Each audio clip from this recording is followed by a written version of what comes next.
Shalom saudara-saudari terkasih, sidang jemaat yang diberkati dan dikasihinya. Salam sehat senantiasa, berkat Tuhan limpah Anda sekeluarga. Saudaraku, kita akan melihat akan satu perikop dalam Kisah Para Rasul. Menarik untuk disimak dan kita dapat mengambil pelajaran bagaimana reaksi, sikap, respons dari para rasul ketika mereka menghadapi tekanan.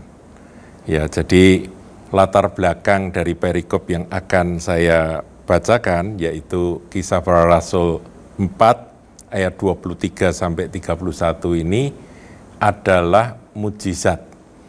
Jadi latar belakangnya adalah sebuah mujizat di mana Petrus dan Yohanes diurapi Roh Kudus menyembuhkan seorang lumpuh yang meminta-minta di gerbang indah.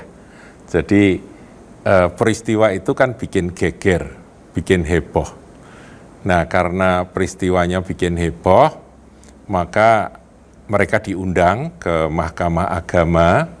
Ya, Mahkamah Agama ini kan biasa, hanya menggunakan kekuasaan, hanya menggunakan posisi mereka untuk menekan segala sesuatu yang mereka tidak suka. Nah, mengapa mereka nggak suka pada gerakan dari orang-orang Kristen pada waktu itu? Jadi namanya belum Kristen, saudaraku, murid-murid Kristus itu. Mengapa mereka tidak suka? Karena iri, saudara, ya. Ya. Jadi kalau ada orang dipakai Tuhan dengan mujizat luar biasa, banyak orang ikut, terus timbullah iri hati dari mereka-mereka yang merasa punya kewenangan untuk menentukan mana benar, mana salah. Ya, itu biasa, saudara. Nah, di dalam doa jemaat ini saya bacakan, saudaraku, ya. Ada baik kalau sebelum perikop doa jemaat ayat 23, saya baca ayat 21 dulu. Mereka semakin keras mengancam rasul-rasul itu, tetapi akhirnya melepaskan mereka juga sebab sidang tidak melihat jalan untuk menghukum mereka. Jadi sebetulnya niatnya mau menghukum mereka. Karena takut akan orang banyak yang memuliakan nama Allah berhubung dengan apa yang telah terjadi. Karena ada kuasa yang nyata. Kemudian dijelaskan ayat 22, sebab orang yang disembuhkan oleh mujizat itu sudah lebih dari 40 tahun umurnya. Jadi orang sudah dewasa ditanya bisa jawab dengan jelas. Sebab dia sembuhnya seketika. Sejak lahir nggak bisa jalan, tiba-tiba bisa berdiri, kemudian melompat, berlari, masuk ke bait Allah dan memuji Tuhan. Jadi luar biasa. Ayat 23, sesudah dilepaskan pergilah Petrus dan Yohanes kepada teman-teman mereka, lalu menceritakan segala sesuatu yang dikatakan imam-imam kepala dan tua-tua kepada mereka. Nah, terus teman-teman para rasul, yaitu rasul-rasul dan murid-murid Tuhan yang lain, itu langsung, saudaraku, mereka merespon dengan doa. Nah, ini penting. Ketika ada tekanan, itu reaksi pertama, respon pertama yang harus kita lakukan adalah berdoa berseru kepada Tuhan, sumber kekuatan, sumber segalanya. Jadi jangan bingung cari pertolongan, cari jalan bagaimana untuk menghadapi tekanan itu, tapi cari Tuhan dulu, saudara. Seperti Daniel ketika diancam untuk dihukum, dimasukkan ke gua singa, apa yang dia lakukan? Dia langsung berdoa, dia langsung cari Tuhan. Jadi harusnya seperti itu, saudaraku.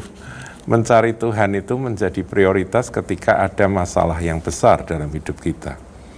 Nah, tekanan, ancaman dari Mahkamah Agama pada waktu itu dari orang-orang Yahudi yang membenci akan jalan Tuhan, itu membuat mereka langsung berseru kepada Tuhan, dan saya akan lewati, saudaraku, doanya Saudara bisa baca sendiri, kita masuk ke ayat 29, saudara. Dan sekarang ya Tuhan, lihatlah bagaimana mereka mengancam kami. Dan berikanlah kepada hamba-Mu keberanian untuk memberitakan firman-Mu. Saudara, ini yang benar, saudara. Jadi ketika ada tekanan, larangan untuk memberitakan Injil, bukan terus cari cara bagaimana ini menghadapi begini, begitu, cari pembelaan ini atau itu, tapi berdoa kepada Tuhan yang punya segala kuasa dan punya segala wewenang atas hidup manusia, berseru minta kepada Dia supaya mengaruniakan keberanian. Jadi rupa-rupanya iblis itu melalui berbagai macam cara yang diserang adalah keberanian. Mereka menebarkan ketakutan, intimidasi supaya kita grogi, kita takut. Nah, manusia memang beda-beda, saudaraku. Ada yang berani, ada yang biasa-biasa, ada yang merasa berani, tapi ketika diberhadapkan mereka ketakutan, seperti Petrus, ya saudara, merasa berani ya, bahkan angkat pedang, tapi kemudian ketakutan hanya karena kata-kata seorang budak perempuan. Jadi ini wajar, dikisahkan di dalam Alkitab bahwa manusia itu pada dasarnya ya takut, saudara. Gideon itu juga takut, sembunyi. Tapi ketika keberanian yang dari Tuhan itu turun, maka dia berubah menjadi manusia lain. Nah, ini yang perlu kita minta dari Tuhan. Berseru, minta Tuhan karuniakan kepada kami keberanian. Untuk apa? Untuk memberitakan firman-Mu hari-hari ini. Firman Tuhan, kesaksian-kesaksian harus diberitakan. Dan kalau saudara melihat di tayangan-tayangan YouTube, itu isinya penuh dengan kesaksian. Dan semua hamba-hamba Tuhan, semua orang-orang percaya, semua petobat-petobat baru yang dari seberang mereka menyaksikan akan bagaimana kasih Kristus itu dengan penuh keberanian. Kemudian ayat 30 ini juga tidak kalah penting. Ulurkanlah tanganmu untuk menyembuhkan orang. Yang menyembuhkan orang bukan kita, saudara. Bukan umat Tuhan, bukan anak-anak Tuhan, bukan hamba-hamba Tuhan. Tapi Tuhan sendiri. Ketika Tuhan mengulurkan tangan, maka akan terjadi kesembuhan ilahi di mana-mana.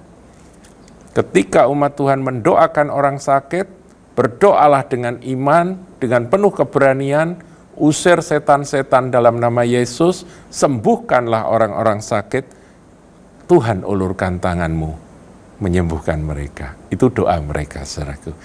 Dan adakanlah tanda-tanda, tanda-tanda heran, supaya orang itu tahu bahwa gereja Tuhan diurapi, gereja Tuhan disertai oleh Tuhan. Dan mujizat-mujizat oleh nama Yesus. Jadi kesembuhan dan mujizat beda, saudaraku ya. Ada juga mujizat tetapi berkait dengan tubuh manusia juga ada.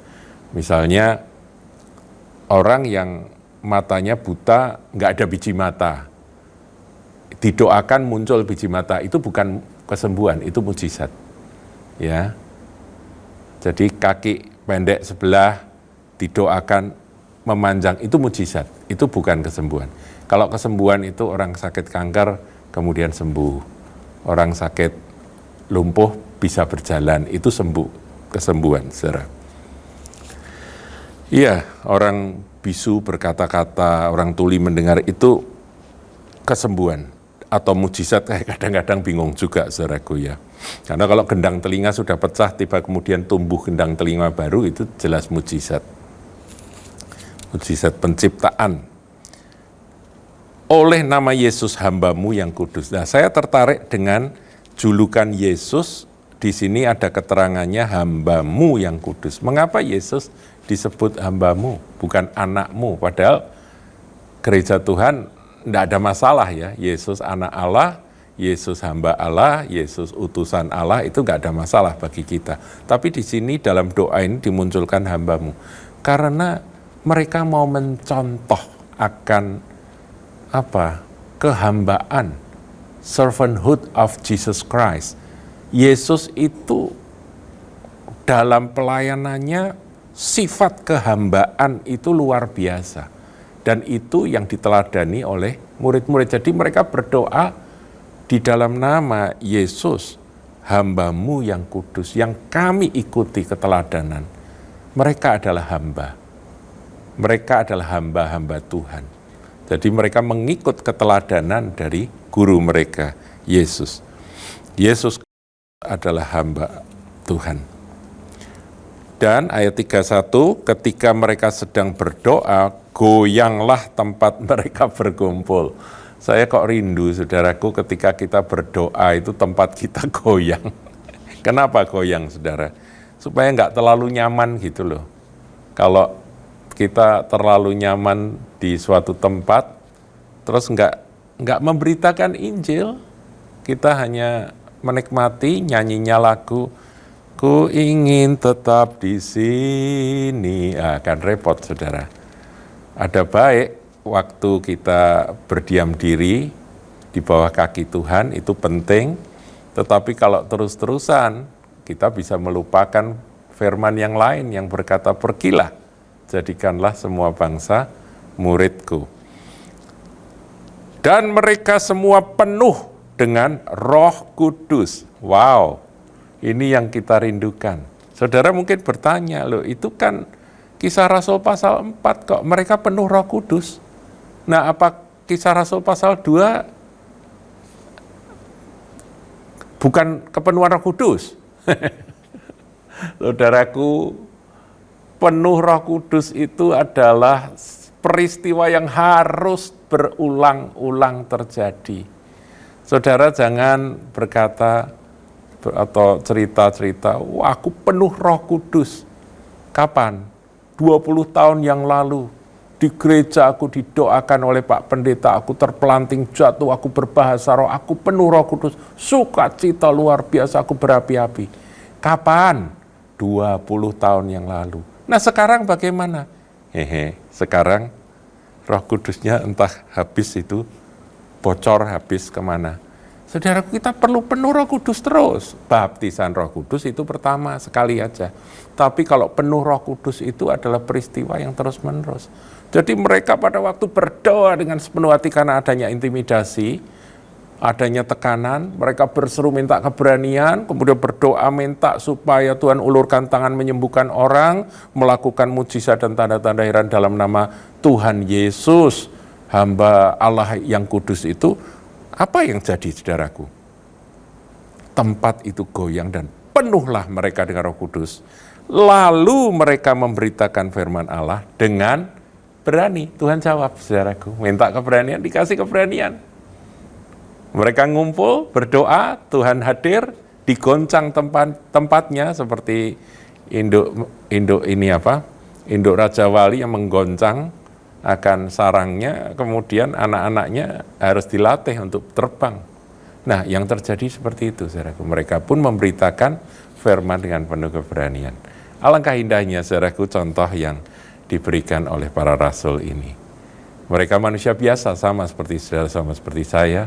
Mereka juga takut, kita juga takut, tetapi kita bisa minta roh keberanian dari Dia. Dan Tuhan akan menjawab. Haleluya, Tuhan memberkati.